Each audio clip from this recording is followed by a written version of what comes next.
दिल्ली में corona virus का धीरे धीरे खात्मा हो रहा है। मुस्बत मामलों में काफी कमी दर्ज की जा रही है। ऐसे में माइग्रेंट मजदूरों की उम्मीद की किरण जागी है। वो अपने अपने वतन से दिल्ली वापस लौट रहे हैं। माइग्रेंट मजदूरों का कहना है कि अगर काम नहीं करेंगे तो खाएंगे क्या। यौमिया उजरत पर ही इनका घर चलता है। अक्सर माइग्रेंट मजदूर अपने मालिकान के बुलावे पर आ रहे हैं क्योंकि दिल्ली अनलॉक की तरफ तेजी से कदम बढ़ा रहा है। ऐसे में कुल्ली तौर पर इक्तिसादी सरगर्मियां बहाल होने का कवी इम्कान है।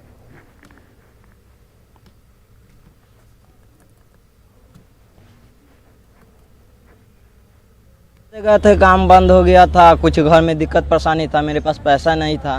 घर पे फ़ोन आया, घर पे गए। घर पर जाने के बाद 1 महीना रहे घर पे, बारिश उरिश होने लगा, खाने की दिक्कत हो रहा था। अब सोचे कि अगर घर पे रहेंगे तो फिर फैमिली कैसे चलेगा।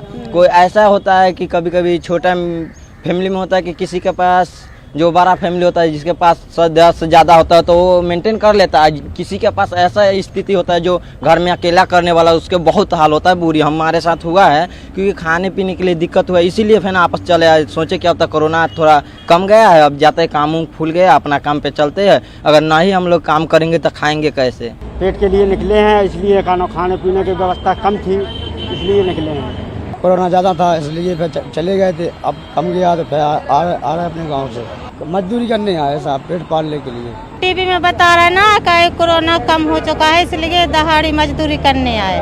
कोरोना कम भी हो गया, दिल्ली में लॉकडाउन खुल भी गया, काम चल भी रहे हैं, फैक्ट्री वगैरह खुल गई हैं। ये मजदूर लोग हैं, हमें देखो काम मिलना चाहिए। अब आए हैं, इसीलिए हम आए हैं काम करने के लिए। देखो हमारा भी घर में खर्चा है, बच्चे हैं छोटे छोटे।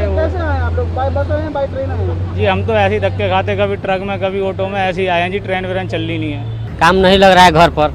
अच्छा, इसीलिए सोच के आए थे, अब काम खुल गया है तो जा रहे हैं काम करेंगे। काम करेंगे तो पैसा बैठाएंगे तो घर वाले खाएंगे अच्छे से, इसीलिए आए हैं।